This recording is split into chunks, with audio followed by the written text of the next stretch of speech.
Bricks and Minifigs is your one-stop shop for all things LEGO. Hit the link below to find a store near you. Hi there, I'm Charles Marshall here at Brick World Chicago 2024.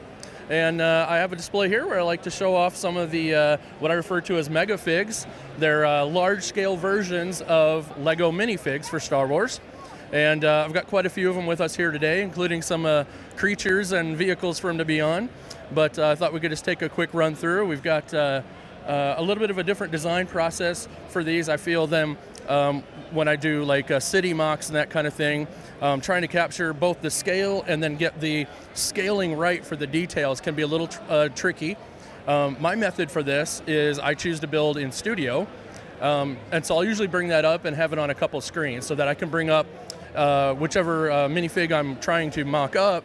I'll bring up a blown up version of that on one screen, as well as I'll go after screen captures of that character from the actual movie or animated series that they're in, because I'll try to find a happy medium that kind of captures the essence of the minifig, but also incorporates enough of the detail from the full character.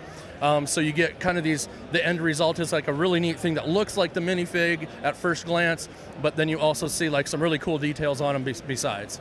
I think that's really what makes these so compelling. As I was looking down through all of the minifigs that you've built here, is just the fact that it looks so much like the minifigure version with all of the details just kind of blown up, and so you still capture all of that detail even at a larger scale. Exactly, exactly. And just for fun, as you see, I like to display them where I actually put a version of the minifig right in front of it, so as folks go by, they can kind of see, oh yeah, I've got that little character, and there's a big one, you know, kind of see that comparison between the two. So if you want to, we can start at the end here and maybe just point out a couple of your favorite elements on each of these as we go down. Certainly, certainly.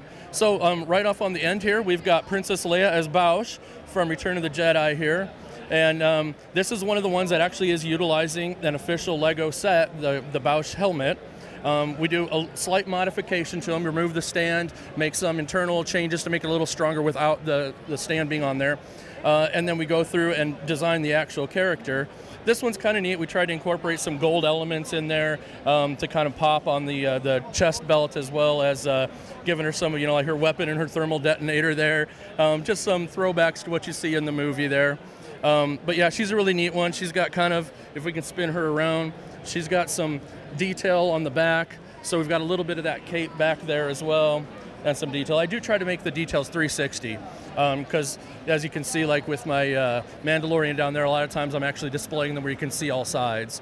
So we like to kind of go all the way around. One of my favorites personally is my next guy over here, Bossk. He's just always been one of my favorites since I was a kid, even though like in the original movies, he doesn't get a lot of screen time, but he always just stood out to me. I just thought he was cool, this reptilian guy. And so I spent a ton of time designing him. I'll bet I spent 100 hours working on him, and half of that was probably the head, trying to get that head just right so that I could kind of capture some of the reptilian aspect on the back of the head and everything there. And these guys all articulate. You can turn the heads and raise the arms and pivot the hands. I am able to remove and then reassemble and attach the legs, so you could put these in a seated position if you wanted. I love that you've got functionality in these as well, even with all of that detail. Yeah, yeah, so they're functional, and I've kind of progressed in the design over time. At this point, I've got kind of what I refer to as my core model that I can kind of pull up when I want to do a new one. So I'm not starting from zero every time anymore.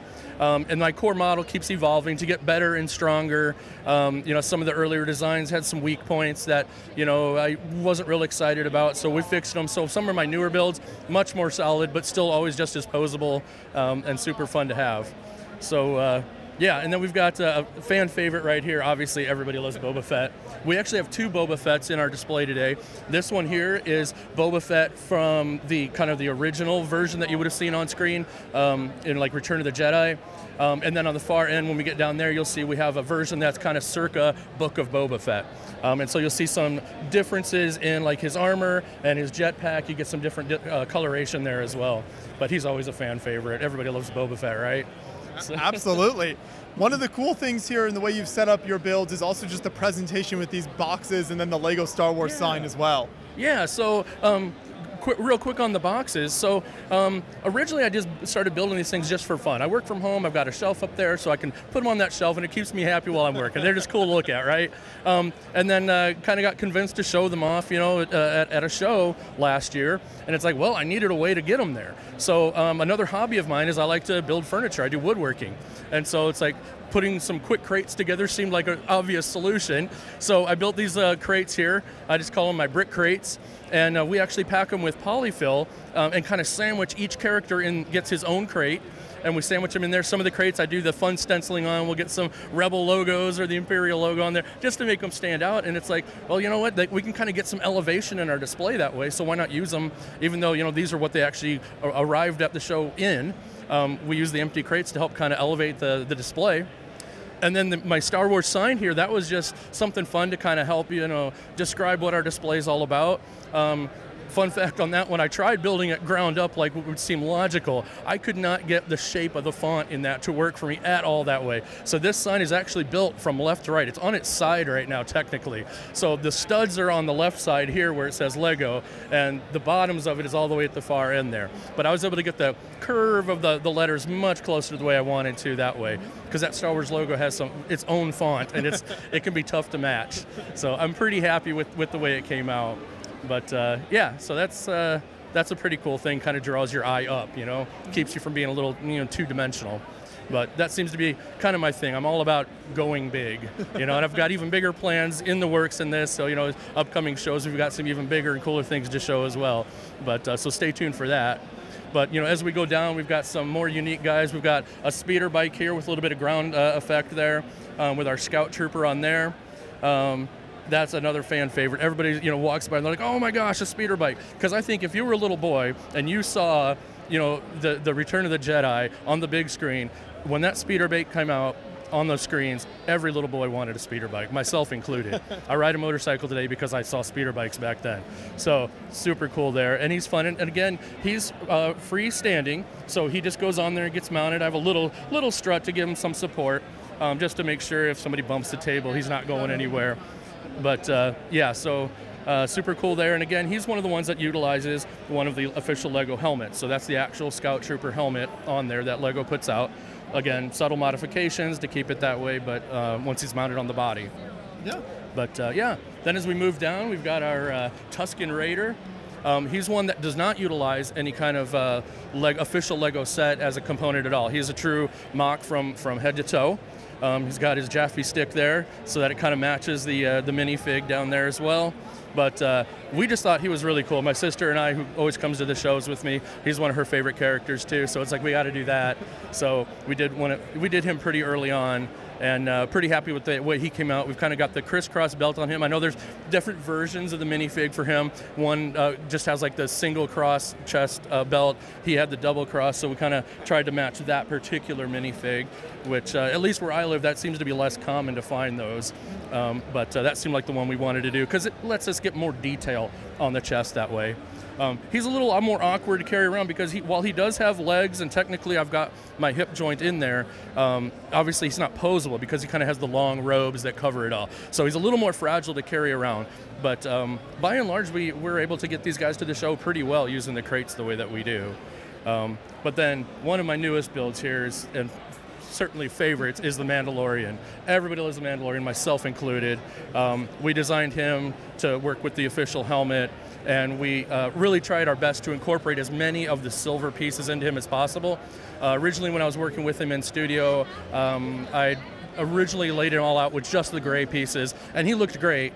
But we knew that if we really wanted it to pop, we needed to get as much silver in there as we could to kind of go and blend it all in with the helmet. And I think in the end, the cost went up from that, certainly, but the end result was definitely worth the effort on that. So he's a super favorite. That's why we've got him on the turntable right now, so people can see his jetpack, and I've got his cape kind of flowing around the sides of the jetpack. But, and again, that jetpack is certainly quite different from the one that Boba has. This matches what you would have seen on screen in the Mandalorian TV show. So, super fan of that one. That's one of my all-time favorites. And then as we move on down, we've got our Darth Vader here. He's one of the earliest ones I did. I actually took inspiration from him from a build that another excellent designer out there, Albo Lego, put out there. If you're interested in these kind of things, you should look him up too. He's an amazing designer. But took my inspiration for him. He was one of the first ones I did. And so we got him lit up for the show up here in Chicago this time. Ordered up some 3mm wide LED strips with the spacing just right so that it would fit in between each of the transparent bricks. And did some soldering. I do all my own wiring, so I soldered it all up and everything, put it to the control module. And he's running on 12 volts, so he's got an actual wall wart plugs in. So like when he's on display, he can just run nonstop. Like at home, he can be on the shelf and just lit, 24/7 if you want. So super fun. I love the way the red light kind of reflects off his eyes. It kind of gives that like creepy effect, like from early scenes in the movie where you get that ominous glow. So yeah, so we've got him on display with the red lightsaber for the first time here in Chicago. And then moving on, a couple of my two newest guys, we've got some clone troopers. So most of my stuff thus far has been, kind of original trilogy, but we're starting to branch out and do some more of that now. So I've got a Commander Cody and a Captain Rex now. So we went out and we sourced the original Lego set, so those are utilizing helmets again. And then design the bodies on those. I'm super happy with all the detail we were able to capture in the body. From the little detail on the toes of the boots down there, we've got the individual diagonal lines coming up, on Cody there on his thigh. We've got bricks going in, every which direction on his chest to try to capture the lines that it takes to kind of match not only the minifig, but the way you see him in the cartoon. And I'm pretty happy with the way he came out. Super stoked with that. Same with Captain Rex over there. We've got kind of his, cape down the shoulder, and the I don't even know what you would call them, the little kind of skirt, the components around the sides. But again, it's all still posable, and we can have him sitting on a bookshelf or standing there looking great. These guys utilize a new arm design that I recently updated, so these are super strong. They're able to hold quite heavy things in their hands at this point. So I'm working on some blasters and stuff for them to have so that we can kind of give them some further accessories to really make them pop. But yeah, really happy with the splash of color they gave. And again, Clone Wars was just an awesome series, like, super fun to watch. So really cool to be able to integrate some of them into the display as well. And then we've got our kind of our standard Stormtrooper here. Really not much to say about him. He's really just a good match for the minifig. The detail on him looks pretty much like what you're seeing when you're looking at the minifig, front and back. So he's really recognizable. We like to pose him right with Vader because you always kind of saw the two on screen together, and so that works really good. And then we kind of divert from the Star Wars temporarily. We've got this little dachshund here, which half the time I say I should just leave my Megafigs at home and just bring him because the kids just love this dog. And he was actually done for my sister for a Christmas present. I actually designed him and created an actual set. I sourced all the pieces, put it in the box, had the instruction manual printed out, presented it like, here's a set for you to build. And so she got him for Christmas, was able to put him together and build him.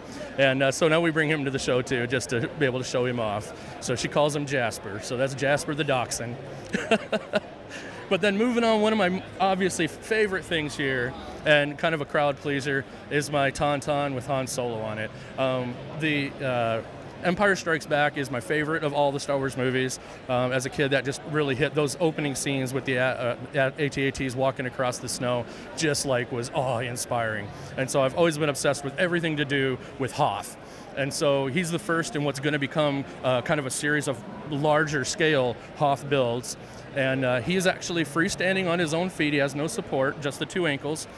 I do transport him with some supports in there to keep him sturdy, but he does not come apart. He transfers in a trailer to the shows just as you see him there. The Han Solo that's in him is a full Megafig, so he actually comes out of that saddle the exact same way that the minifig comes out of the minifig version of a Tauntaun. So when he comes out, you've got the whole saddle with the divider down the middle. It looks exactly the same. And so again, we've got the small version up front, and then you pan up and you see the whole full-size Han Solo up top there.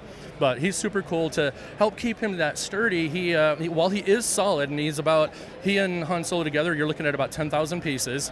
And while it is solid all the way through, at the core of that, I do have a Technic reinforced core. And so the Technic underpins about every 10 bricks to keep those bricks from being able to separate, which is helps give it its strength.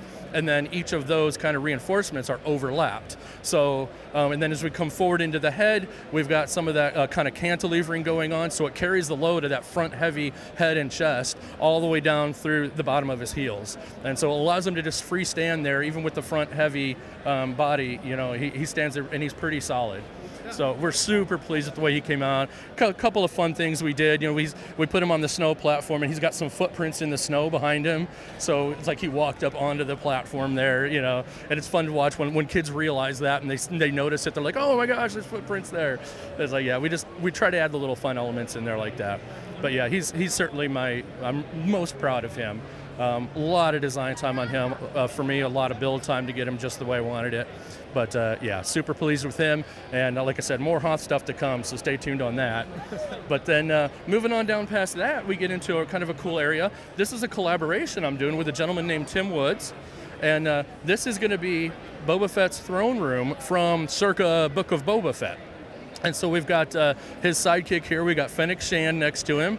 And then you notice the details on him. He's got a little bit of different coloring. His jetpack is the version of the jetpack you would see on screen for Book of Boba Fett. We've got our Gamorrean guards back there holding their big axes. Those guys were super fun to build. Those are chunky monkeys. Those guys are so heavy. But to make them solid enough to be able to stand there took some extra engineering to get it all right. But super happy with the way they came out. I think they captured the essence. I really would have loved to have done them in like maybe the olive green or whatever. But at least right now, I went down that path and it got so hard. I hit so many roadblocks. I'm like, okay, for now we're just gonna have to kind of go with like kind of that classic green. But even still, I think they look super, super fun. And this is an actually early stage of this mock. So again, there's a collab, we're working on it. We have an entire arched backway that'll be filled in to framework the whole thing. And in our future state, we're gonna be cascading off the table and having a Megafig scaled Rancor in the pit under the table. So more to come on that one as well. And that's already in the works, so we'll be seeing that pretty soon. That sounds amazing. I love to see all of the different Star Wars figures and kind of eras that you've captured here. So amazing work. I'm so glad you were able to bring all this out to the show, and I can't wait to see what you do in the future. Thank you. Thank you very much. I appreciate that. Thanks for coming.